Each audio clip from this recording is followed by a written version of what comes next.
Today we are talking about using one of the most powerful research strategies you can use, and that is using Ancestry and FamilySearch together to maximize your research results. We're going to talk about all that coming up next.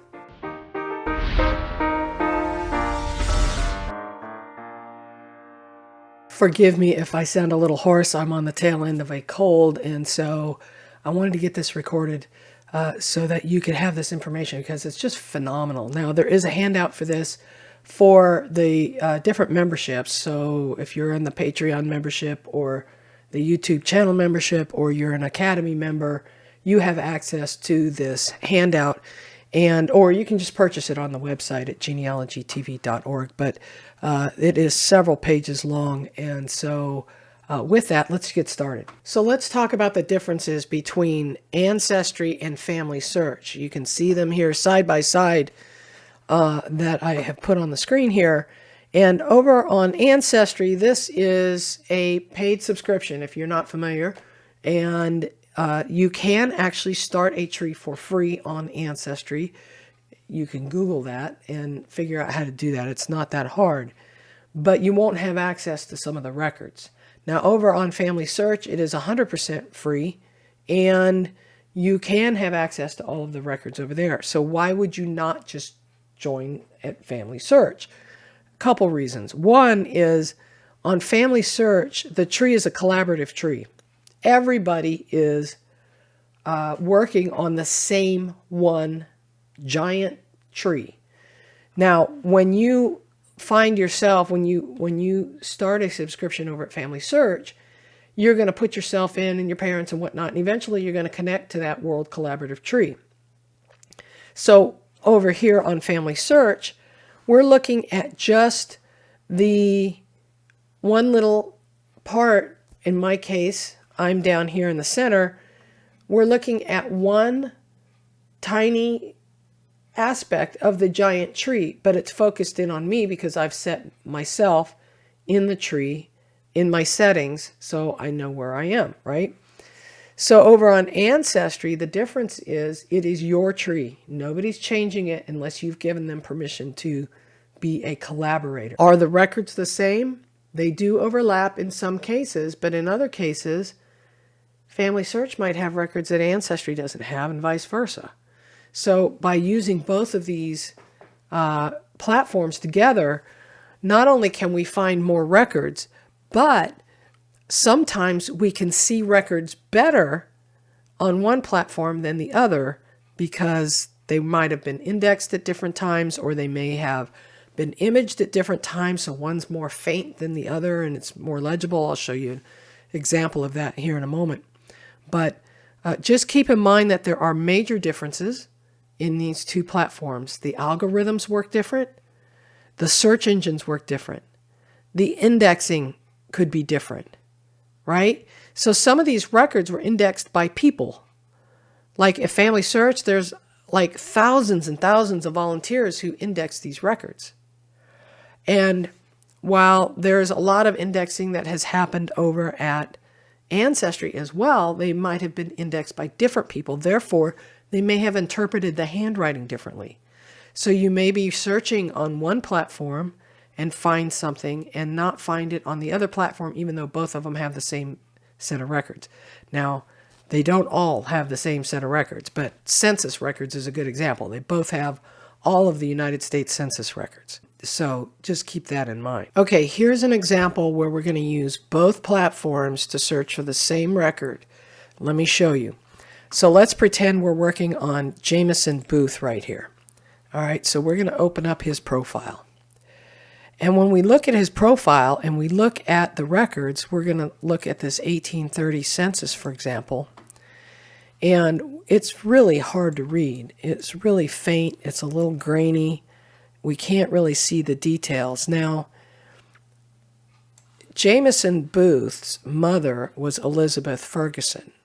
At the time he was born, she was Elizabeth Booth. So that's why Elizabeth Booth is showing in this record.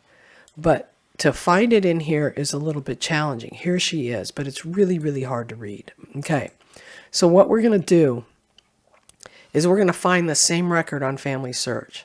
So if I go into his profile on FamilySearch now, and we go into the sources column, we can see that nobody has added. Remember, this is a collaborative tree, so nobody has added that 1830 census.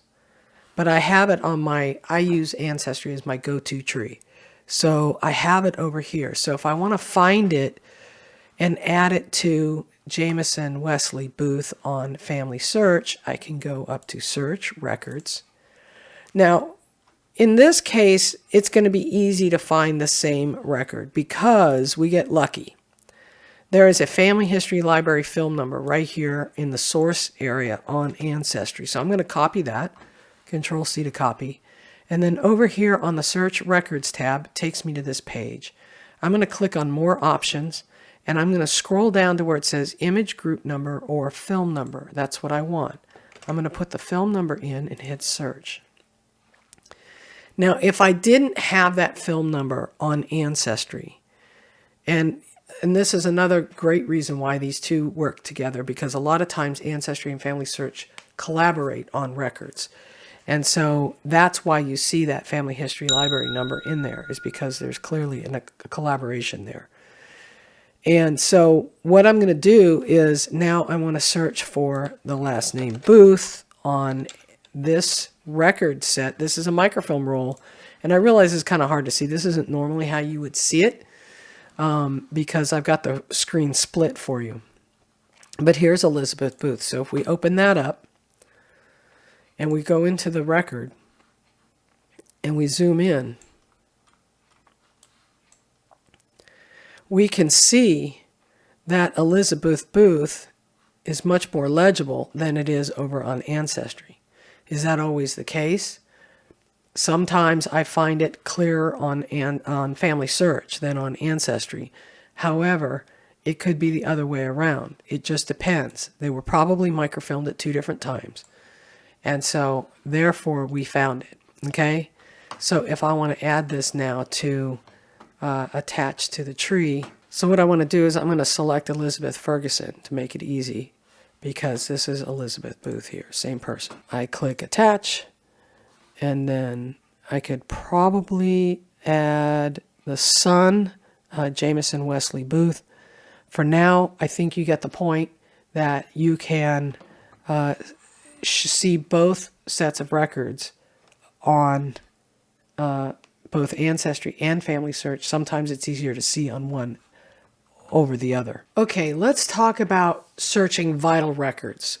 Okay, for example, I want to search Oliver B. Booth. All right, I look at his profile. Now I'm on Ancestry, okay, and I come down here and I see that there is a marriage index here.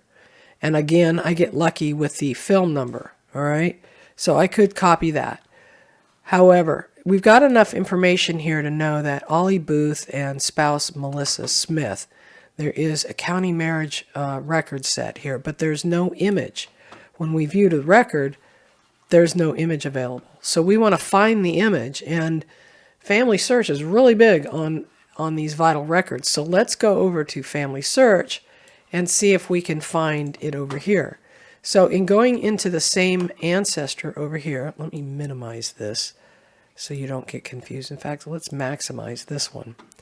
So here we are on Oliver B. Booth. I'm in the sources, and I scroll down, and I am looking for that marriage record. I'm looking to see if anybody has already found it. Remember, this is a collaborative tree.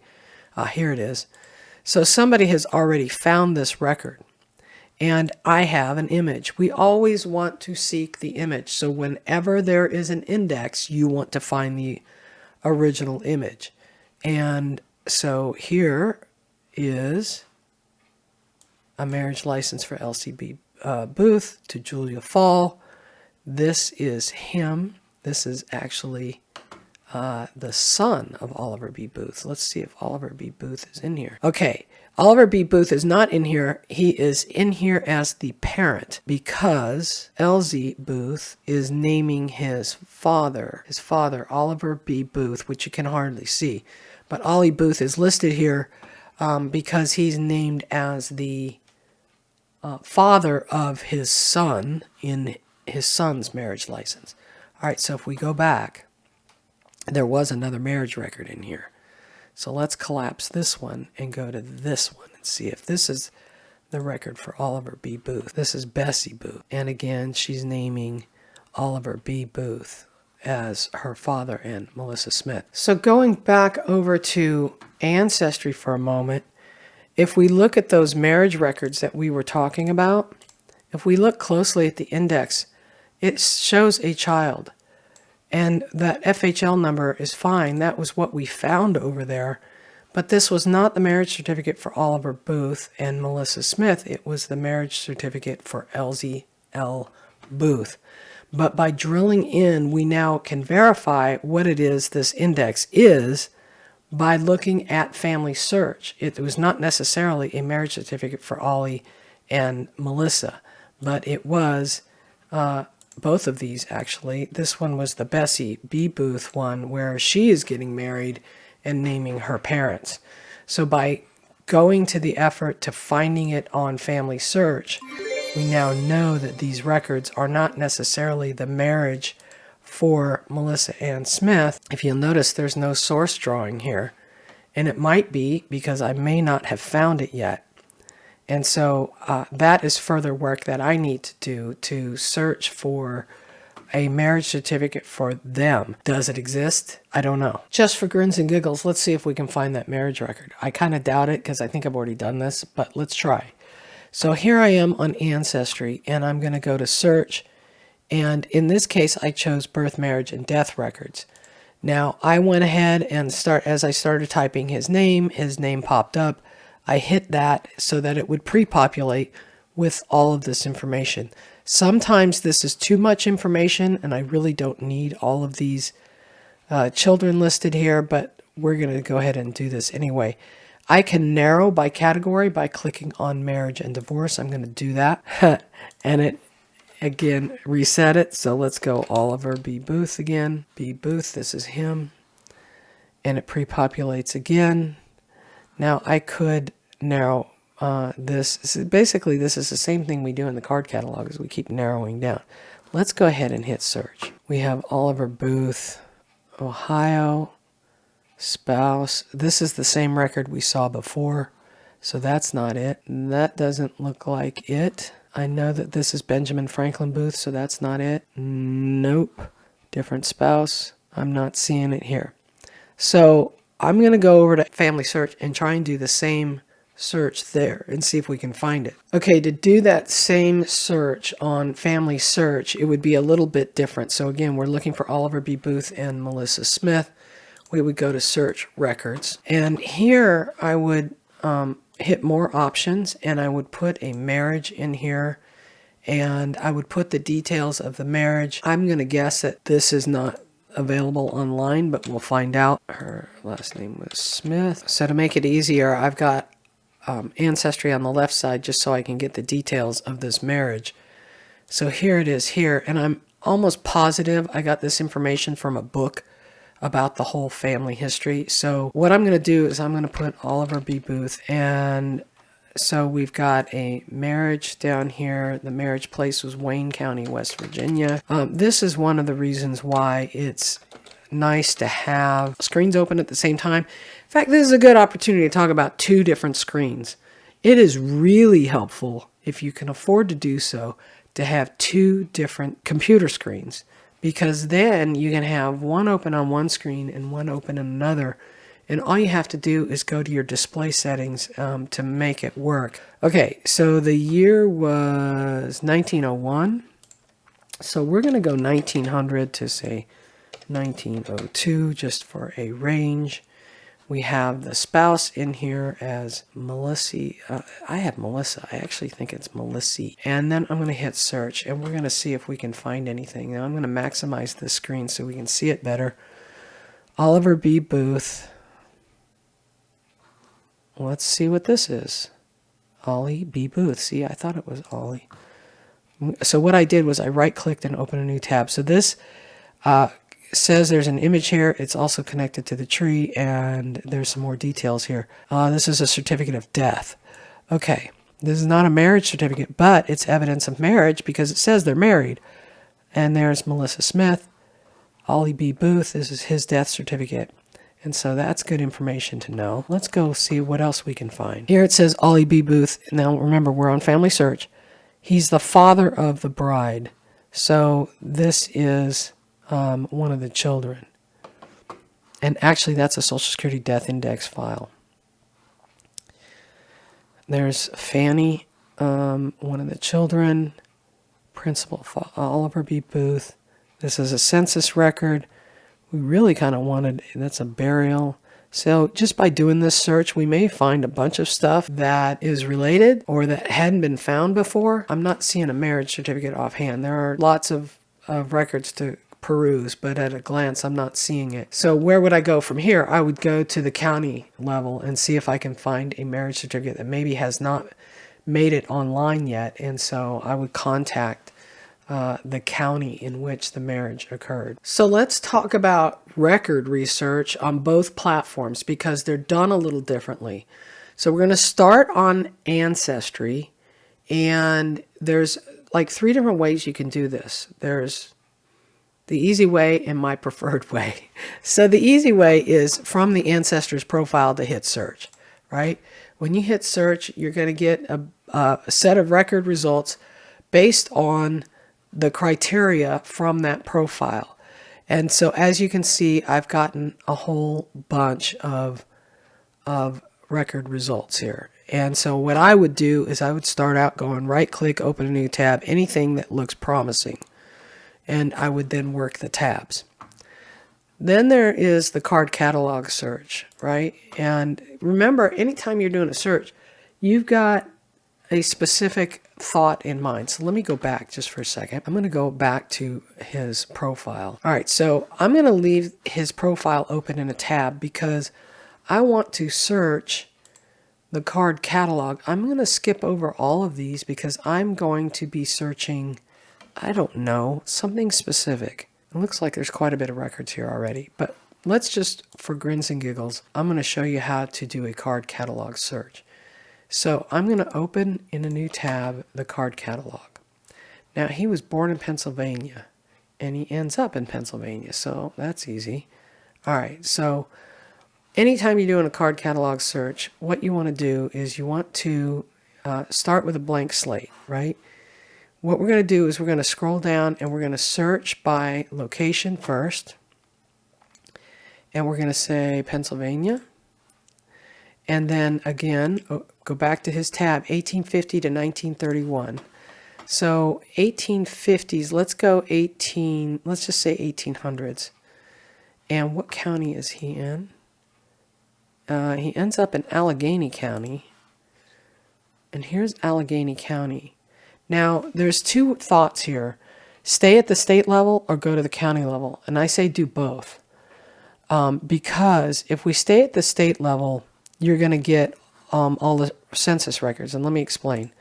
So we're going to sort by record count so we get the biggest record sets at the top. So here are newspapers, city directories. We're going to get, the census records and such. Now, we could narrow this down if, for example, let's say we couldn't find the 1880 census. We could narrow this down even further and filter it by 1880s. Hang on, let me close that out so it gets back. All right, so now we're into the 1880s, and we could then open up any of the record sets that look promising.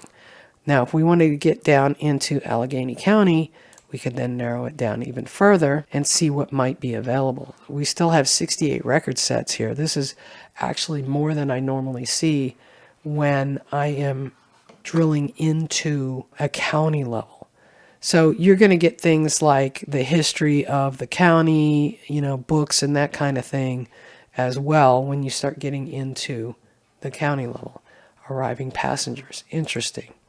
All right, so I'm not going to go any farther into that, but that's how you would research the card catalog on Ancestry. Now let's jump over to Family Search and do something similar over on Family Search. So on Family Search, it's a little different. So if we go to search, they have a card catalog, but this is really more about manuscripts, books, things that you might find on WorldCat or Grid Archive.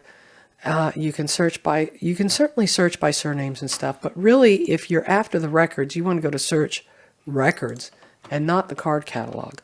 And so from here, this is the same place that we were searching a little bit ago.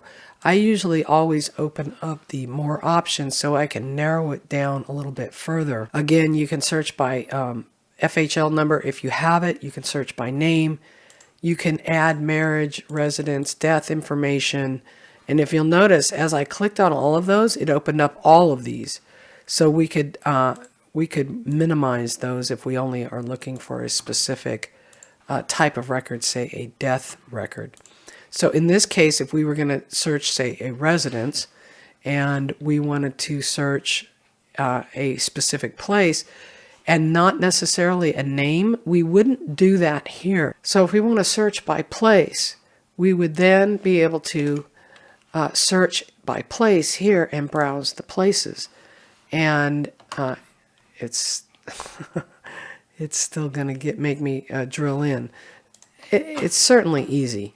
I mean, you can go and drill in this way too. It didn't want to take my search criteria there. But we can then search by location and find out what's available in the different counties for Pennsylvania and see what marriage records are available and so on. And again, the icon with the camera means that there are images available. So it's a little bit different over at FamilySearch. The easiest thing to do is to go into search and just search your ancestor's name and then use that more options to add alternate names. You can add marriage, death, whatever. It's going to default to this place, kind of an any event. So you could put the person's full year from birth to death in there. And so with that, you can certainly do a search and do a good search. One of the things I want to point out over here at FamilySearch, by the way, is genealogies. These are where people have uploaded their family tree as an individual tree and is not part of the collaborative tree.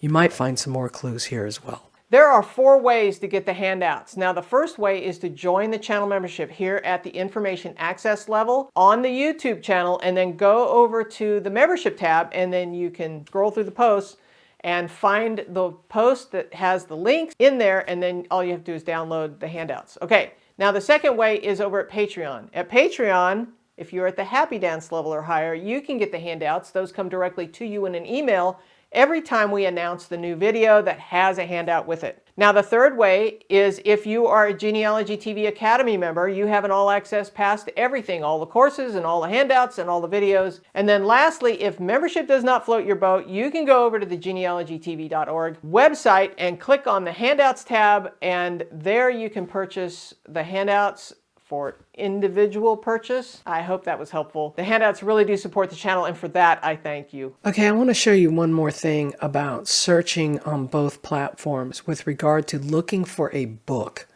Let's say you've discovered that there's a book out there, and first of all, go look on Google Books. It might be there, but it might also be on either Ancestry or FamilySearch or both. So let's say, for example, we're looking for a book called Reminiscences of Randolph County, and I hit search, and there it is. Okay, now sometimes if you don't find it, try a keyword search, because in a title search, it's going to look for the exact title. And in a keyword search, you might have better luck. So here we find the book, and we can search for our ancestor, and we can search within that book different people that may or may not be in there, okay? So in this case, I'm not finding a person here, but also pay attention to the browse this collection, because if you find that your ancestors are in this book, make sure you're looking at the title page, the front matter, because the front matter you're going to need for your source citation or the title page perhaps. And this will give you some history about the book, and then the title page will give you the information you need for this book, for the source citation. And one of the things you always want to pay attention to is the year it was published, because that gives you some context as to how close it was to the events of your ancestors. So now back over on Family Search, if we want to try and find that same book, we would not do it from this screen. We would go to Search and drop down to Books. And this takes us to the Family Search Digital Library. Bookmark this while you're here because it's good to have. So I'm going to paste in that Reminiscences of Randolph County and hit search. And there's the book. And so we could certainly view inside just like we did over on Ancestry. Again, great information. So you're not always going to find the same book on both places. So I'm just showing you how to go about researching a book on either one of the platforms. I find more success over on Family Search looking for books than I do on Ancestry. Just saying. Now, in the handout, I give you some of the differences between Family Search and Ancestry and what records might be unique on each of those. Some of the ones that stand out for me are Family Search is really big into vital records. So a lot of times you're going to find some of the images for vital records on Family Search that you may not find or just indexes for on Ancestry. Alternatively, Ancestry is really big into military records. And they have, of course, the DNA testing and the whole cousin matching thing, which is a whole other conversation that Family Search does not have. And so they also have a strong immigration set of records. You know, of course, census records are going to overlap on both sides. So if you want that list also, that is in the handout. How would you feel if you could resolve some of those brick walls in your family tree? Or maybe you're just getting started in genealogy. What if you had the skills to prove your family history, taking you back generation by generation, time and time again? Hi, my name is Connie Knox, and here at the Genealogy TV Academy, I help genealogy enthusiasts like you break down brick walls by learning smart research methods. I help you find the records and I help you get organized so that you can share your family history with your family and future generations. I do this through a monthly membership course. There are two components to this. Now there is the self-guided platform where you can take the courses on your own time. And well, I'm adding one new lesson per month. And then the live Zoom meetings where you can watch a live presentation in the virtual classroom and participate in the discussion after the presentation. Now, if you can't make one of the live sessions, don't worry. All the programs are recorded and are added in the course platform following the presentation. So, are you ready to learn some new skills to help prove your family history, get organized, and break down some of those brick walls? All right, well, if you want to learn more, hit the Get Start button to learn a little bit more about pricing and how you can get signed up. All right, we'll see you in the virtual classroom. Long story short is both platforms offer uniqueness while they overlap in some cases. In some cases, you're going to have more advantages in reading records or finding records on one platform or the other. It just depends. So keep that in mind. Indexing is different. Algorithms are different. Use them both to get the most out of your family history research.